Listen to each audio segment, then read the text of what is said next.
तो श्रीमद् भागवत महाकथा के स्कंद तीसरे के 14 अध्याय में हम जानेंगे दिति के गर्भधारण के विषय में। आइए दोस्तों विस्तार से इसे जानते हैं।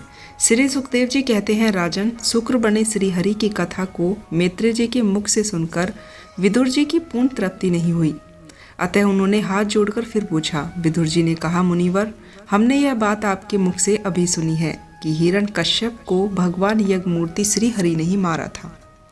ब्राह्मण जिस समय भगवान लीला से ही अपनी डाढ़ों पर रखकर पृथ्वी को जल में निकाल रहे थे, उस समय उनसे दैत्यराज की मुठभेड़ किस कारण हुई? श्री मैत्रेय जी ने कहा, विदुर जी, तुम्हारा प्रश्न बड़ा ही सुंदर है, क्योंकि तुम श्री हरि के अवतार कथा के विषय में ही पूछ रहे हो, जो मनुष्य के मृत्युपाश का छेदन करने वाली है।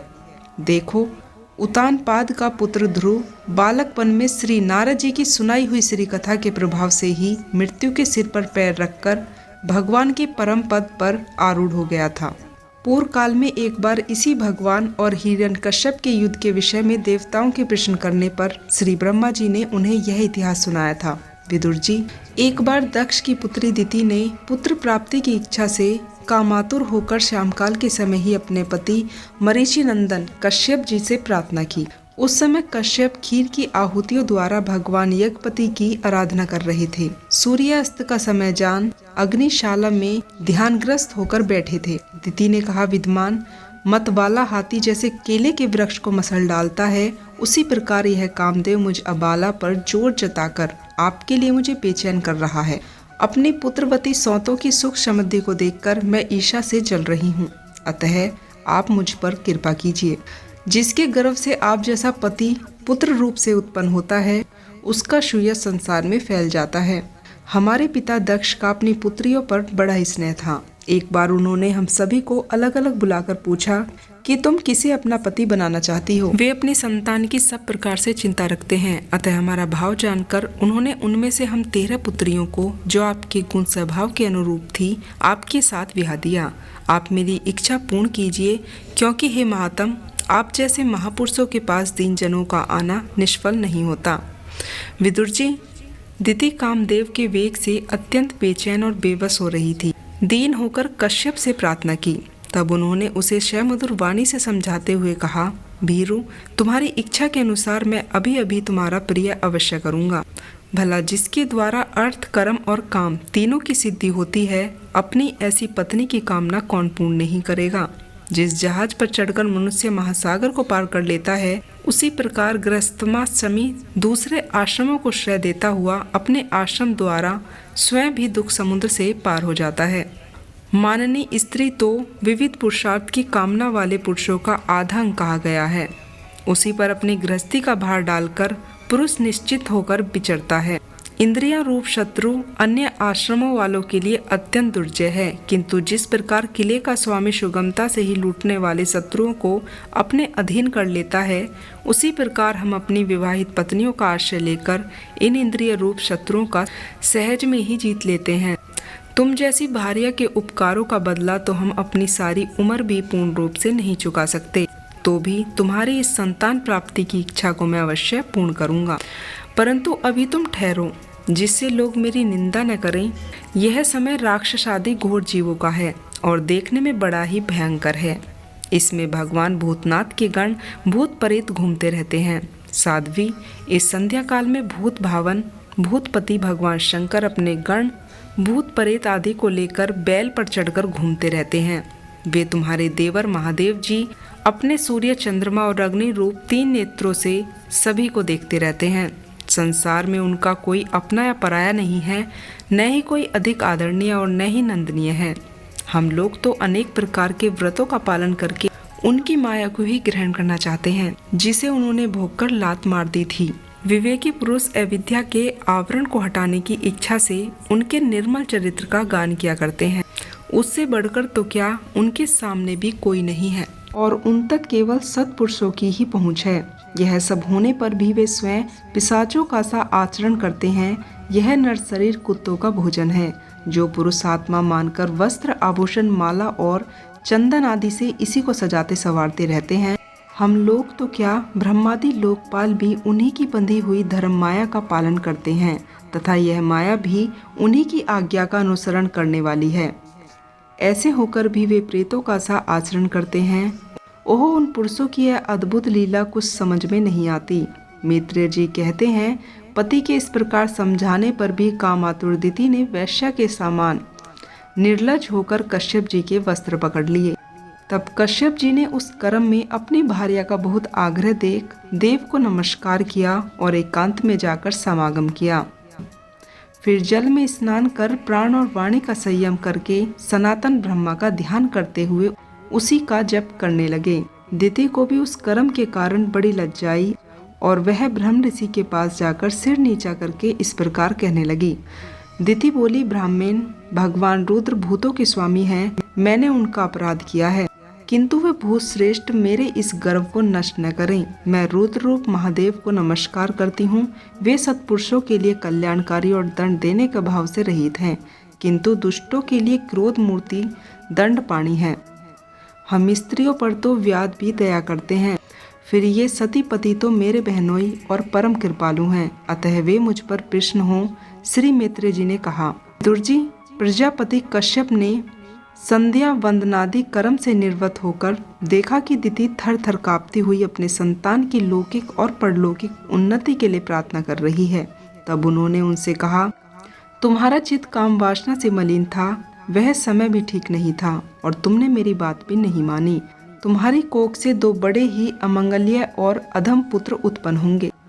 वे बार बार संपूर्ण लोक और लोकपालों को अपने अत्याचारों से रुलाएंगे। जब उनके हाथ से बहुत से निरपराध और दीन प्राणी मारे जाएंगे, स्त्रियों पर अत्याचार होने लगेंगे, उस समय संपूर्ण लोगों की रक्षा करने वाले श्री जगदीश्वर कृपालु होकर अवतार लेंगे और इंद्र जैसे पर्वतों का दमन करता है उसी प्रकार उसका वध करेंगे। दिति ने कहा, प्रभु, यही मैं चाहती हूँ कि यदि मेरे पुत्रों का वध हो तो वह साक्षात भगवान के हाथों से हो, कुपित ब्राह्मणों के श्राप आदि से ना हो। जो जीव ब्राह्मणों के श्राप से जला देने वाला अर्थात प्राणियों को भय देने वाला होता है, वह किसी भी योनि में जाए, उस पर नर के जीव भी दया नहीं करते। कश्यप जी ने कहा, देवी, तुमने अपने किए पर शोक प्रकट किया है, तुम्हें शीघ्र ही उचित अनुचित का विचार भी हो गया तथा भगवान विष्णु, शिव और मेरे प्रति भी तुम्हारा बहुत आदर जान पड़ता है। इसलिए तुम्हारे 4 पुत्रों में से एक पुत्र ऐसा होगा जिसके पवित्र यश को भक्तजन भगवान के गुणों के साथ गाएंगे। जिस प्रकार खोटे सोने को बार बार तपकर शुद्ध किया जाता है, उसी प्रकार साधुजन उसके स्वभाव का अनुसरण करने के लिए निर्वृता आदि उपायों से अपने अंतकरण को शुद्ध करेंगे, जिसकी कृपा से उन्हीं के जैसा यह जगत आनंदित होगा। भगवान भी उनकी अनन्य भक्ति से संतुष्ट हो जाएंगे। दिति, वह बालक बड़ा ही भागवत, उदार हृदय, प्रभावशाली और महान पुरुषों का भी पूज्य होगा तथा अंतकरण में श्री भगवान को समर्पित करके देह स्वाभिमान को त्याग देगा। वह विषयों में अनासक्त, शीलवान, गुणों का भंडार तथा दूसरों की समृद्धि में सुख और दुख मनाने वाला होगा तथा चंद्रमा जैसे ग्रीम ऋतु के ताप को हर लेता है, वैसे ही वह संसार के शोक को शांत करने वाला होगा। जो इस संसार के बाहर भीतर सब और विराजमान है और लक्ष्मी रूप की भी शोभा बढ़ाने वाला है तथा जिसका मुखमंडल झिलमिलाते हुए कुंडलों से सुशोभित है, उस परम पवित्र श्री हरि तुम्हारे पुत्र को दर्शन देंगे। श्री मैत्रेय जी कहते हैं, विदुर जी, दिति ने जब सुना कि मेरे पुत्र भगवान का भक्त होगा, तब उसे बड़ा ही आनंद हुआ तथा यह जानकर कि मेरा पुत्र साक्षात श्री हरि के हाथों से मारा जाएगा, उसे और भी अधिक उत्साह हुआ। दोस्तों, अभी तक आपने जाना 14वें अध्याय के बारे में, जिसमें दिति के गर्भ धारण के विषय में बताया गया। अब 15वें अध्याय में जानते हैं जय विजय को शनकादि के श्राप के बारे में। तो आइए दोस्तों, इसे जानते हैं। श्री मैत्रेय जी ने कहा, विदुर जी, दिति को अपने पुत्र से देवताओं को कष्ट पहुंचाने की आकांक्षा थी, इसलिए उसने दूसरों के तेज का नाश करने वाले उस कश्यप जी के तेज को 100 वर्षों तक अपने उदर में ही रखा। उस गर्भ के तेज से लोकों में सूर्य आदि का प्रकाश क्षीण होने लगा तथा इंद्र आदि लोकपाल भी तेजोहीन हो गए। तब उन्होंने ब्रह्मा जी के पास जाकर कहा, सब दिशाओं में अंधकार के कारण बड़ी ही अव्यवस्था हो रही है। देवताओं ने कहा, भगवान, काल आपकी आज्ञा शक्ति को कुठित नहीं कर सकता, इसलिए आपसे कोई बात छिपी नहीं है। आप इस अंधकार के विषय में भी जानते ही होंगे, हम तो उससे बड़े ही भयभीत हो रहे हैं। देवादिदेव, आप जगत के रचयिता हैं, आप छोटे बड़े सभी जीवों का भाव जानते हैं। देव, आपने माया से यह चतुर्भुजी रूप और रजोगुण स्वीकार किया है। आपकी उत्पत्ति के वास्तविक कारण को कोई नहीं जान सकता। हम आपको नमस्कार करते हैं। आप में संपूर्ण भुवन स्थित हैं। कार्य कारण रूप सारा प्रपंच आपका ही शरीर है, किंतु वास्तव में आप इससे परे हैं। जो समस्त जीवों के उत्पत्ति स्थान आपका अनन्य भाव से ध्यान करते हैं तथा प्राण, इंद्रिय और मन को जीत लेने के कारण रस्सी में बंधे हुए बैलों की भांति आपकी वेदवाणी से जकड़ी हुई सारी प्रजा आपकी अधीनता में नियम पूर्वक आपको बलि समर्पित करती है। हम आपको नमस्कार करते हैं।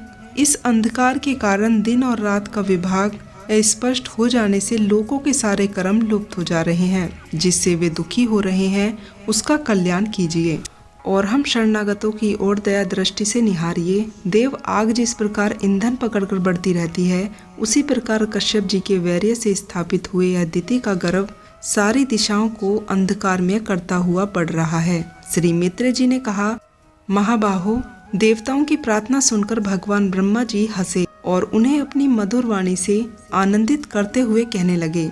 श्री ब्रह्मा जी ने कहा, देवताओं, तुम्हारे पूर्वज मेरे मानस पुत्र सनकादि लोकों की आसक्ति त्याग कर समस्त लोकों में आकाश मार्ग से विचरा करते थे। एक बार वे भगवान विष्णु के शुद्ध सत्व में सब लोकों के बैकुंठ धाम में जा पहुँचे। वहाँ सभी लोग विष्णु रूप होकर रहते हैं और वह प्राप्त भी उन्हीं को होता है जो अन्य सब प्रकार की कामनाएं छोड़कर केवल भागवत उच्चारण शरण की प्राप्ति के लिए ही अपने धर्म द्वारा उनकी आराधना करते हैं। वहाँ धर्म मूर्ति श्री आदि नारायण अपने भक्तों को सुख देने के लिए हर समय विराजमान रहते हैं। वहाँ विमानचारी गंधर्वगण अपनी प्रियाओं के सहित अपने प्रभु की पवित्र लीलाओं का गान करते रहते हैं। दोस्तों, श्रीहरि तुलसी से अपने श्री विग्रह को सजाते हैं और तुलसी की गंध का ही अधिक आदर करते हैं।